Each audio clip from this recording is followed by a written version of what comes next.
I wanted to talk about how to deal with delusions, especially if you're trying to help a loved one, a friend, a family member. And I'm going to try to do this in under 10 minutes. Now I'm taking experience from helping my brother who lives with psychosis, also to all the people I helped in the nonprofit I helped start with this amazing person, and also the therapy startups I worked at and founded, in which a lot of people with psychosis or who were delusional or were trying to help someone delusional came to our company for help. And the therapist that guided me and informed me and taught me how to really nail down the great method of helping them.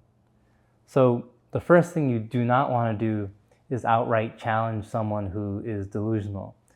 Now, in the case of my brother, I did challenge him. In my Hispanic household, we were definitely people that were not informed and were like, cállate and cálmate, and that kind of aggressive, like just shut it down and let's move on mentality that definitely was detrimental to my brother and set him back many years.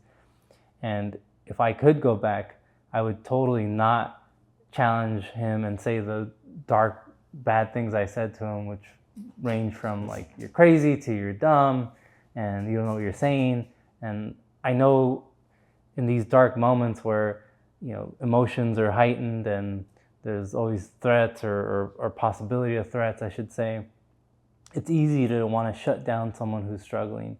But I can assure you that's one of the worst things you could do. Now, the opposite could also be detrimental, which is just very positively reinforcing and agreeing with their delusion. So in my brother's case, I did neither until later when I learned more how to challenge healthily. In the beginning, it was just negative, and later on, it became something I'll talk about in a second. How do you challenge in a way that starts to build cracks and break the delusion for him on his own to also come to it and realize that he's wrong? So the best thing you can do if you are early on this journey of helping, or you just want to do the right thing, is to ask questions about what the delusion is and what they're experiencing. And that could help, especially if you do this early on in their psychosis journey. That could start to help them realize the faults in their delusions. Meaning, if you ask them like why do you believe that? That's strange. How does that work? If I thought that's how it worked. So in my brother's case, his delusion was he thought there was a force of light. Now, this may not be the philosophical light you believe in, but he thought there was a powerful force of light that hated him and his family, including me, and they were out to kill us. And they would take form of sometimes relatives or strangers, and they would give him signals that he was going to die. So for instance, sometimes at night, our uncle, he would hallucinate him, and he'd feel his uncle getting closer to him in the bed, and sometimes the uncle would stab him, and he'd feel this tactile pain. And by the way, if you don't know hallucinations, they go beyond auditory and visual. They're also tactile, they're also taste. So my brother eventually also had delusions of him being poisoned by people or by places and restaurants we ate at. So in the beginning, if I could go back, and what I ended up doing with other folks is asking questions about how their delusions make sense, like how they view the world.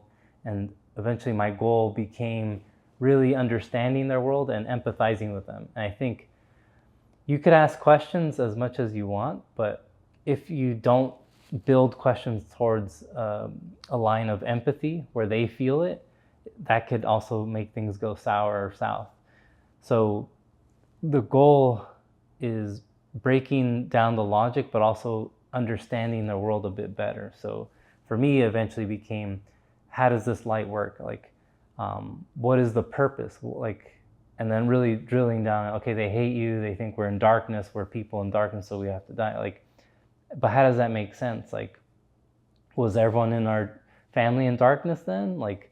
What makes someone light and someone dark? Is it just success? Is it being happy? So once I started asking this, and once that trust was built, he started to slowly see the cracks. Now, mind you, this took a very, very long time, especially in the beginning. We did the wrong things, and that pushed us further away from him. But once I decided to step in and help, that's when this line of questioning, this empathy building, this kind of like almost teamwork as to how to address this delusion started working a bit more for him.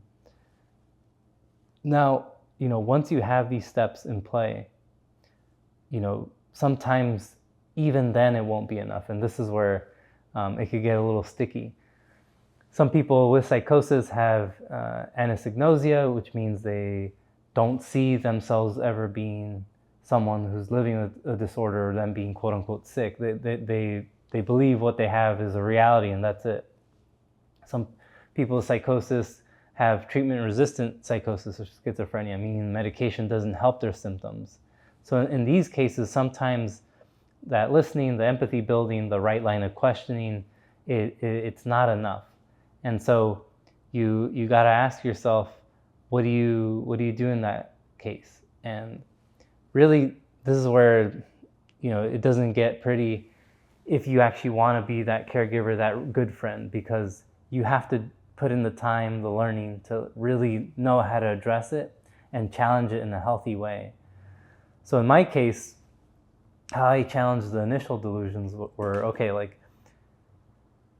you trust me a bit and you still think our uncle's out to kill us, that's fine. So why don't you get closer to the uncle? Like, let's challenge it that way. Meaning, instead of like believing it on the sideline and waiting for it to happen, why don't we, like, in a healthy way, see if it's real? Like, why don't we get closer to it? So he ended up speaking more with that uncle and building a friendship there and realizing, well, wait, that doesn't make sense. He doesn't really act in any like hostile way towards me. Like, is it true? The same with later on, he thought, okay, like maybe I could save us by, he thought if he went to another state, there was somebody that he had to meet that could help us. And so by then I was kind of a pro in his world and understood his world well, and I was committed. So I said, all right, let's go, let's do it. So we got in the car and we went on this wild journey of trying to find this person. And that actually helped greatly. As extreme as it was, as an aggressive an approach as it was, that broke down that delusion much faster than the previous method. And so once that kind of action building and those action steps were a reality for him, delusions weren't as strong anymore. They kind of came and gone a lot faster. And I saw this with other people too, as I started helping others that were caregivers or just helping friends or people that came for help. I would have this line of questioning. I would build this empathy, and sometimes we didn't need a reality test or challenge. And by the way, reality test is in essence what I did. I tested the reality of that delusion and what they believed in. Sometimes they didn't need to go that far, because if you catch someone early on and you allow them to trust you, the hallucinations, the delusions that they're believing, they start falling apart a lot faster when there's a real human and a real care behind someone. And building support systems is critical. That's why I think any great therapist will tell you, sometimes you need that awesome therapist, but without a support system, those delusions can come back and back. And so I don't recommend everyone go to that extreme step of reality testing and really being there. But I guess if you're watching at this point, at this minute in the video, you probably are deep in it and you want to help and nothing else has been working. So that is what I would do. Now, a lot of this can be applied to, again, anyone that has delusions, or people that have schizoaffective disorders, schizophrenia, even bipolar. Sometimes people have psychosis and episodes of it.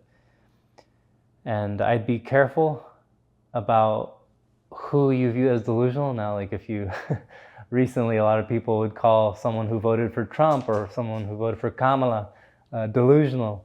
But I like doing someone who voted for Trump or for Kamala. You would think they're delusional, but you have to put your ego and politics and everything aside and really go, okay, like, where can this be applied? Because this is a powerful method to help anyone that's struggling with delusions. So take it for what it is. This is what I've learned. I've seen it greatly help. And the last thing I'll say is the reality is sometimes some people are just struggling a bit too much. And so what I would lastly recommend, if it becomes this extreme moment or moment where things are too hostile, too difficult, I would recommend trying to look up what services your city offers. Now, where I'm from, you can call help in the form of a field social worker who will come with a police officer, and I've seen that help greatly. Firsthand, I've seen a friend and his family use it, and that saved them. And I've seen it work negatively where you just need help right away and you call the cops. And that could be very traumatizing for someone that has psychosis. It could make them lose faith in the world and make them more delusional. Or worse, I've seen videos where cops don't know what they're doing. They fuck up big time. So this is what I would do. I hope you take this and it works for you and you find your own kind of way of navigating, because it's case by case, obviously. Some people are dealing with different delusions, different types of delusions. So you have to tailor the questioning and you have to be honest and empathetic and reality test in a way that's healthy and doesn't compromise your relationship or the way they're living. All right.